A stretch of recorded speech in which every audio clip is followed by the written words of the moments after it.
The Israeli-Palestinian border caused a heated discussion among students on Truesdale. A car chase through the streets of Los Angeles ended a block away from campus. The coolest thing about being an Olympian is we truly feel the Olympic love and the American love. And the most decorated Olympian of all time, Michael Phelps, sat down with sports anchor Nathan Desai. Annenberg TV News is next.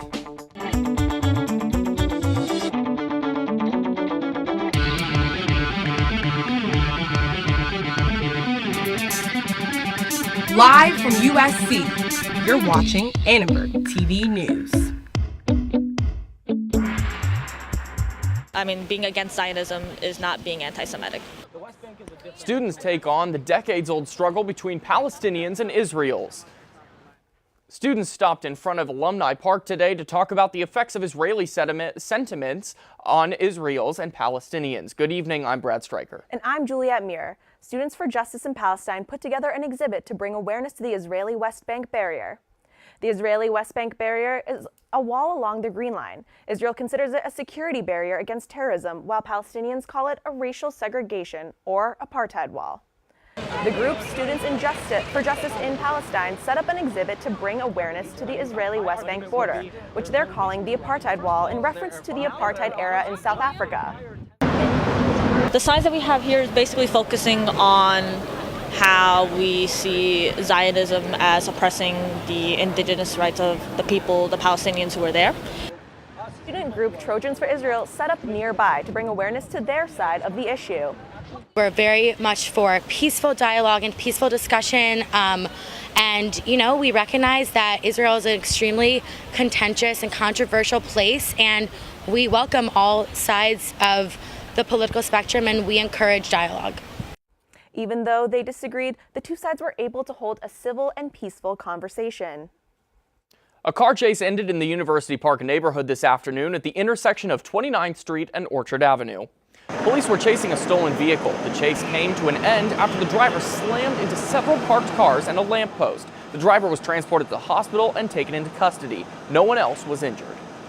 The USC graduate student charged with fatally stabbing Professor Bosco Jean was back in court this morning.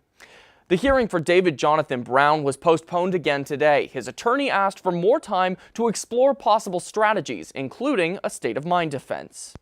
Professor Jean was killed last December in his office in the Sealy G. Mudd building. He worked as the co-director of Cognitive Neuroimaging Center. Brown was one of his graduate students. In December, Brown pleaded not guilty for the death of Professor Jean. The preliminary hearing for Brown has been rescheduled for May 3rd.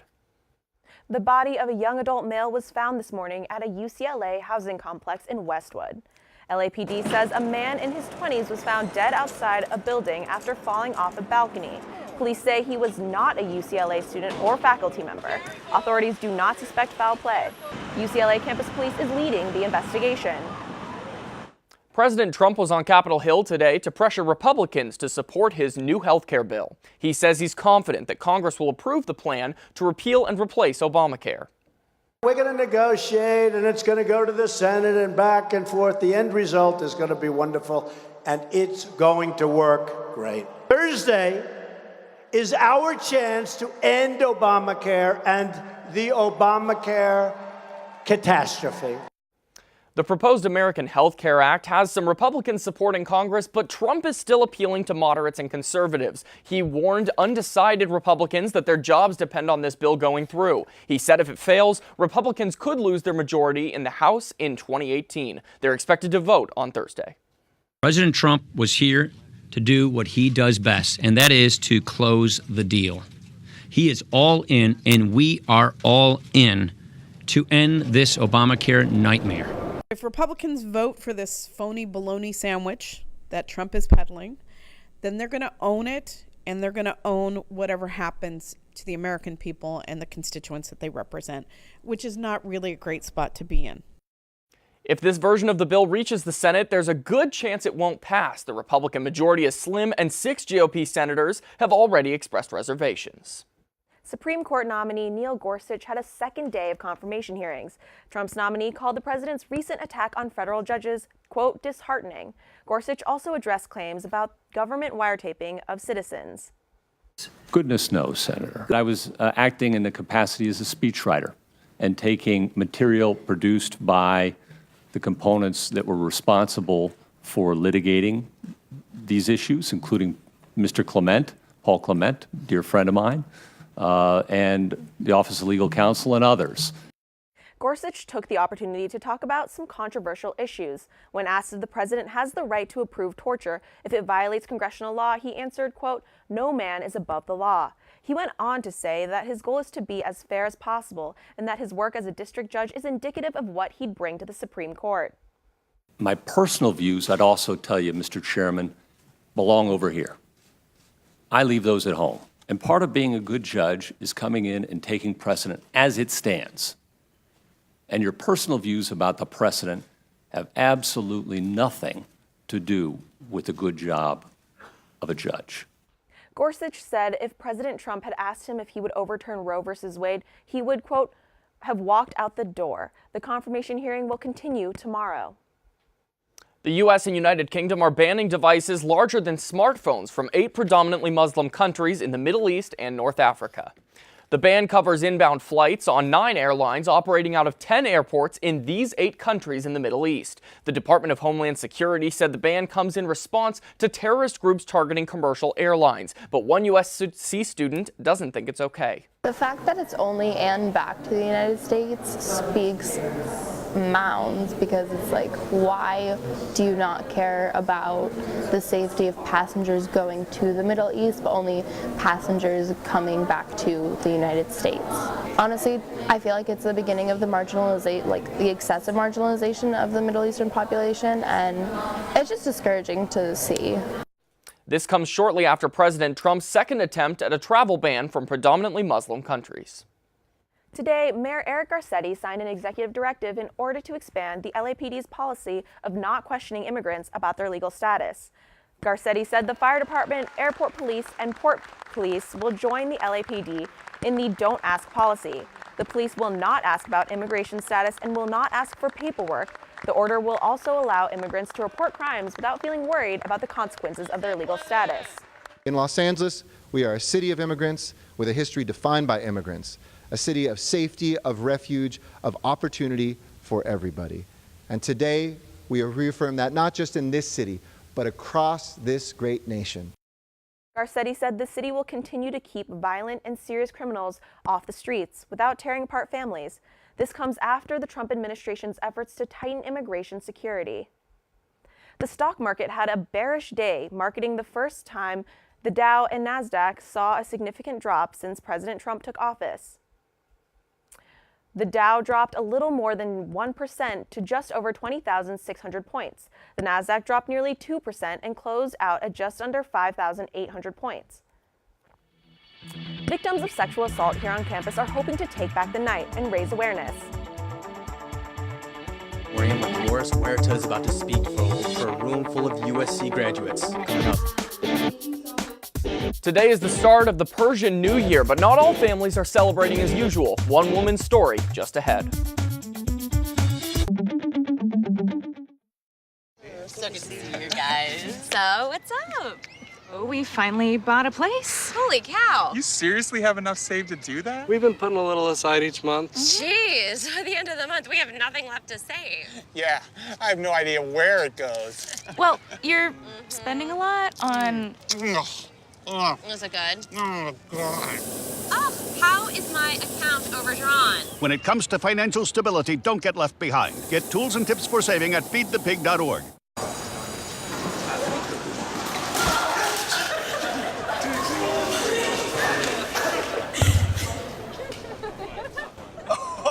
That's low, that's low. That's low and below. Look, he's blushing.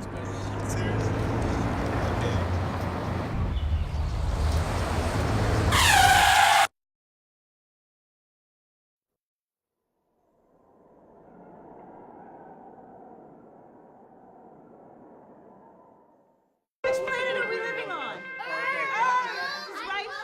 What do you think it would be like to teach? Chances are, you have no idea.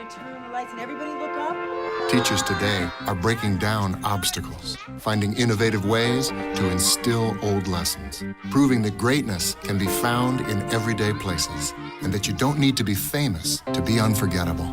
That's what it's like to teach.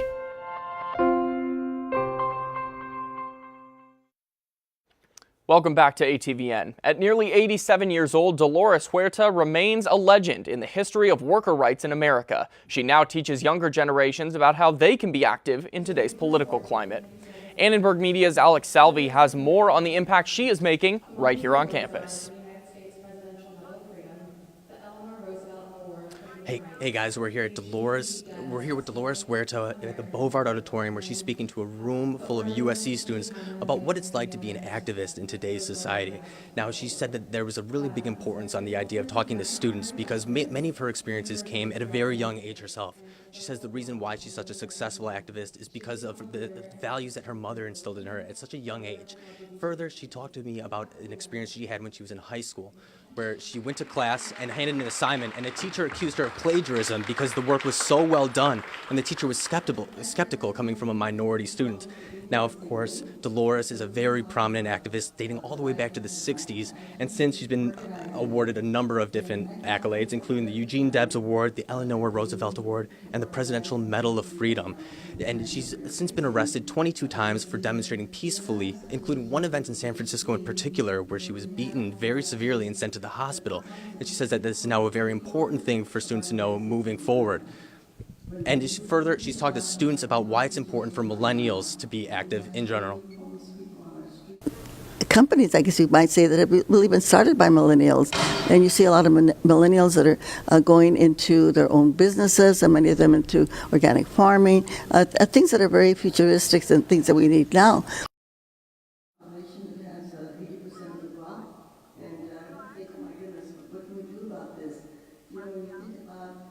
Now at 87 years old, she's still very active for many of her different organizations. And I'm here with one of the individuals who came to speak today. And Brianna, would you mind talking to me a little bit about why you came out here today and why you think it's important to hear Dolores talk? Sure. So my name is Brianna Galleros, and I'm here representing the Price Latino Student Association. So that student association is one of 10 organizations throughout Price that organize this event to bring Dolores Huerta here today. And the fact of the matter is that rights are never given; they have to be taken. And so that's why we're so pleased with the activism from her. And really quick, can you just tell me why it's important for people to be active in today's political climate? Yeah, like as I already said, rights are never given. We always have to fight, especially for minority communities. And so that's why so many of us are here today, because we really want to protect our families, protect our communities, and our loved ones. Thank you very much, Brianna. It's great, and it's great to have you here with us. Now, Dolores is still very active at 87 years old, and she just recently set up her own foundation, known as the Dolores Foundation, in which she's going to grassroots campaigns to try to get people who are minorities, low-income individuals, to take political action in their environment and to really get involved in their community. It's going to be interesting to see here at Bravad Auditorium tonight. Back to you guys in the studio. Thanks, Alex. This week in Alumni Park, survivors of sexual assault are displaying their stories on T-shirts hanging on clotheslines around the quad. Take Back the Night's annual nationwide clothesline project aims to empower victims of sexual assault by providing them with a voice. Survivors shared their stories of trauma and messages in the hopes of creating a safe space for students on campus. I'm just walking down the street and there's men like yelling from their cars and whistling and making inappropriate comments, and it's just a really uncomfortable experience. The story that stuck with me was this dude saying that he was purposely getting freshmen drunk in order to sexually assault them. This Thursday night at 7, survivors will speak out against rape culture and the stigma of sexual assault. Trees and lampposts around campus also have been tied with a purple ribbon in honor of Domestic Awareness Month. All right, and then I know that you were in Greece this last spring break. Was the weather pretty good while you were there? Actually, Brad, it was pretty bad. It was basically raining the entire time we were there. Well, hopefully you didn't bring the weather back here to Los Angeles, but let's go ahead and check in with Almond Lee, our weather anchor, to see what's coming up. Right, guys, today's weather seemed to add a little bit more to the second school day after the spring break. It's been raining a little bit, and right now, take a look at our current conditions. We're at 61 degrees. Now, let's take a look at tomorrow's weather. Big Bear, we're looking at 44 degrees with some strong winds, and we can expect some snow at night. And here over the coast, we have around lower 60s in Malibu and also other areas. Now bring it closer to campus, and we have 63 degrees on USC campus and also the mid-60s in other areas. Now, Mayor Eric Garcetti declared a state of emergency on the first day of spring. He says the melting snow in the eastern Sierra Nevadas may cause flooding in the Owens Valley and damage to Los Angeles Aqueduct that provides irrigation and drinking water to LA. The snowpack this year is 240% higher than normal. The 419-mile aqueduct will carry the water starting from Owens Valley, passes the Highway Reservoir, and ends at the Los Angeles reservoirs. The state of emergency will be in effect for 1 week, and anything longer would need the approval from the City Council. Guys, back to you. It's the start of the Persian New Year, but celebrations are different this year. A woman from Iran moved to Los Angeles earlier than she planned because she was afraid of President Trump's travel ban. That meant she couldn't celebrate the holiday with her family.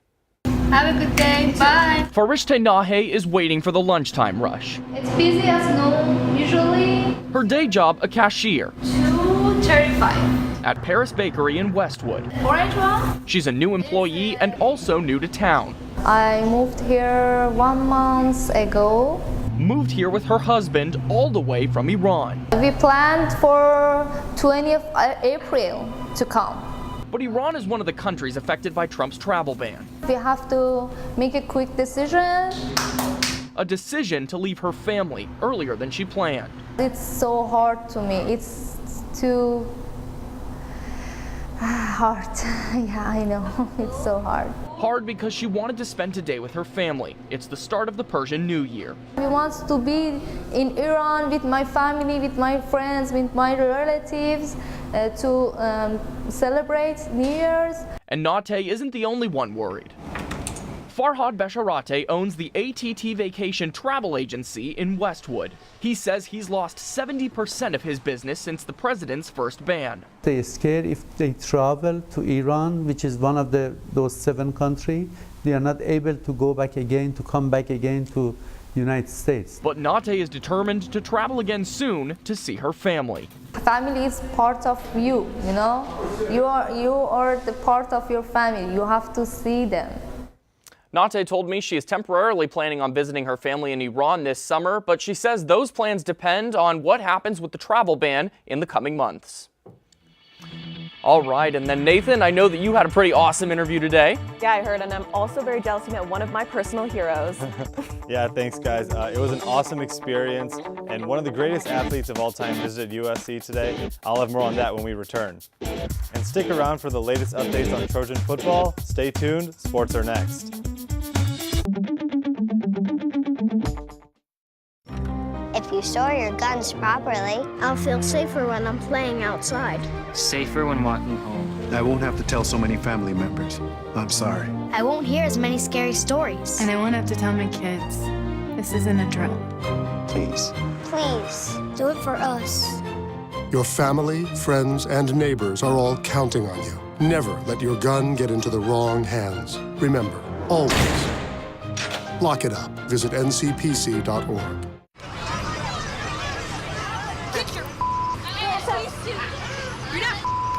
Yes, I am. Move! Give it to him hard! No. Every day, kids witness bullying. Why you stabbing me with it? No. They want to help, but don't know how. Oh, Teach your kids how to be more than a bystander. Visit stopbullying.gov. To Maddie, congrats on paying off all those student loans. Finally, right? How'd you manage that anyway? I started tracking my spending, changed a couple of habits. Wow, I'm kind of living paycheck to paycheck right now. I don't even know how I'm doing it. Well, have you tried saving a little? I want to, but where's that money gonna come from? Bill collectors, they're the worst. Am I right? When it comes to financial stability, don't get left behind. Not home. Get tools and tips for saving at feedthepig.org. Welcome back to ATVN. Today, a very special guest visited USC Annenberg. The one and only Michael Phelps joined his good friend and broadcasting icon Dick Ebersol in Alan Abramson's sports media class. Phelps left his 28 Olympic medals at home, but sat down with me to chat about his life after swimming. Hi everyone, I'm here with Michael Phelps. He just made a great surprise appearance with Alan Abramson and Dick Ebersol. Michael, I know all eyes are usually on you. You're a very popular athlete. How are you able to keep it under wraps when you make an appearance like this? I mean, I had dinner with Dick last night, and he was talking about it, and we were like, well, maybe if we're up for it and everything is smooth at home with the booms and traveling down here, we'll stop by. And I've known Alan forever. Alan wrote my first book, and you know, we spent a lot of time together and known each other for a while. So it was something for me that I was excited to do. Obviously, I love hearing Dick talk about his stories, and you know, I've gone through 3 Olympics with him, 4 Olympics with him, and it's been a true treat for me just watching what he's done for the Olympic movement, for sports in general, and it's something that, you know, you don't get to see every day, and I've been very fortunate to grow up with some of the best. And Nicole is a fellow USC grad, so she was excited to get back on campus, so we made the trip down. So I know now that you're retired from swimming, what do you usually do now? Like, what do your days look like? I try to get a workout in whenever I can. Spend a lot of time with booms. We travel still a ton. Like, I still have a bunch of engagements that I'm doing with sponsors or appearances, and so we're on the road a bunch with that. But I mean, we try to just really lay low, and whether we're out back in the pool with Boomer, hanging out, jumping around, splashing around, it's pretty much just playtime. And you know, I think it's a time for me to be able to look back at some of the things that I've been able to do in my career and fully understand what happened. Just because it's, you know, for so long I was so regimented to going from one thing to the next, to the next, to the next, and not really understanding what was taking place and what was going on. I was just doing something I loved and kept working harder to try to get better. To check out my full interview with Phelps, be sure to go to uscannenbergmedia.com. And let's stay in the pool for a little bit to talk about USC women's water polo. The women of Troy just broke a record by winning their 48th match in a row. And part of the reason they've been so successful is the team's team-first approach. It's a great thing that we did this, and we've kind of made history. But it doesn't mean anything. We really want to win a national championship. It doesn't really mean if we are undefeated, if we are having this score. It doesn't really mean anything to us. So let's get out of the water and talk about Trojan football. Spring practice is in full swing, and the team is using its time now to nail down all the fine details. So believe it or not, we have a big playbook. Know all the little details that are part of the playbook. So when it comes to the fall, you can run full speed. You don't want to have any hesitation on the field. That's how you get hurt or cause your team big games. Many Trojan fans have their sights set on USC Pro Day. NFL scouts will be on campus tomorrow to see some Trojans participate in drills as they prepare for the draft next month. Several Trojan standouts have a lot on the line, and I'm here with our sports correspondent Terrence Davis to preview Pro Day. Terrence, let's jump right in and look at USC's 2 stars, Adoree Jackson and Juju Smith-Schuster. You know, they're trying to work their way up the draft boards. What do they need to do tomorrow? So we'll start with Adoree Jackson. He ran a 4.42 40 speed at the NFL Combine in Indy. For most people, that's ridiculously fast, but for Jackson, it was a little bit of a disappointment. He was looking for more of a 4.3 40 speed. I'm not really sure if he's going to run tomorrow or not. It wouldn't surprise me if he did. It wouldn't surprise me if he didn't, but we shall see on that. For Juju Smith-Schuster, scouts are still concerned about his inability to get away from elite corners. He ran a 4.54 40 time. He's looking for more of a 4.4 to significantly increase his draft stock going forward. And as we talk about speed, let's move over to the big guys. You know, you got Zach Banner and Stevie T. Obviously, they're big. They're not expected to be very fast, but there was still some concern about their 40 times at the NFL Combine. How valid are those concerns, and is that something they're going to be looking to improve tomorrow? Great point, Nathan. So normally when we talk about the big guys, we never really mention their 40 speeds. However, for Zach Banner, it is imperative that he shows that he has increased his speed. For 300, he's down to 354 pounds. However, he did run a little bit over a 5.5 in his 40 time at the Combine. He wants to bring that down. He also wants to raise his bench reps up to 22%, up from 22 reps. He's a big guy, 353 pounds, like I said, so he needs to show that he has the strength to handle those NFL defensive linemen. For Stevie T, he just needs to keep being Stevie T. He put up solid numbers at the combine, so if he replicates those numbers at his pro day, he should be in good shape. Scouts are concerned about his age. He is old for a prospect at 25. However, if he continues to put up brilliant numbers and measurements, he should be in good shape to get his name called at draft day. And there are a couple Trojans I know who went to the combine, but they didn't necessarily participate in all the drills. You know, Justin Davis and Darius Rogers. How important is it for them to perform well tomorrow, considering this is the first time scouts are really getting a look at their drills? So it is important for both Justin Davis and Darius Rogers to really show what they're made of to NFL scouts. It's their first time seeing either one of these prospects, so they need to show that their bench is great, that their vertical is great, and also they need to show their 40 times are excellent. They're not high on people's draft boards, but a strong showing at their pro day will help them put some teams on notice for them. Awesome. Thank you so much, Terrence. Remember, Pro Day starts tomorrow at 10 a.m. on Cromwell Field, and be sure to watch ATVN tomorrow for full coverage. Juliet and Brad, back to you.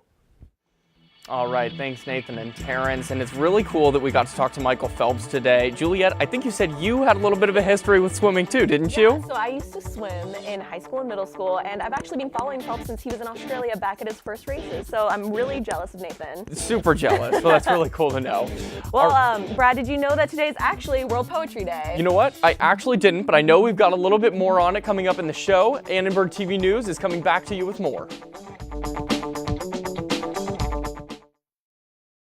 Listen to me. I am captain of the track team. And if I'm late, She doesn't really think she's going to get out of here, does she? be nice. She's new. Hello, is anyone there? Ugh! Wow.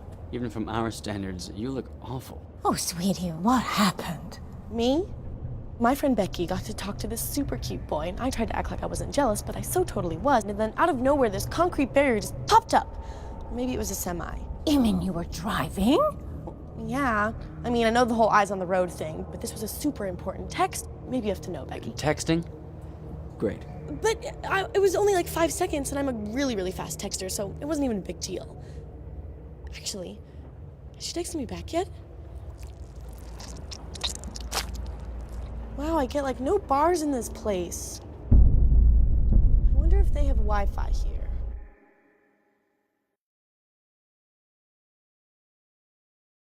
So, I got this new family, and I don't know what it is about this one, but she can't seem to put down that toy all day long.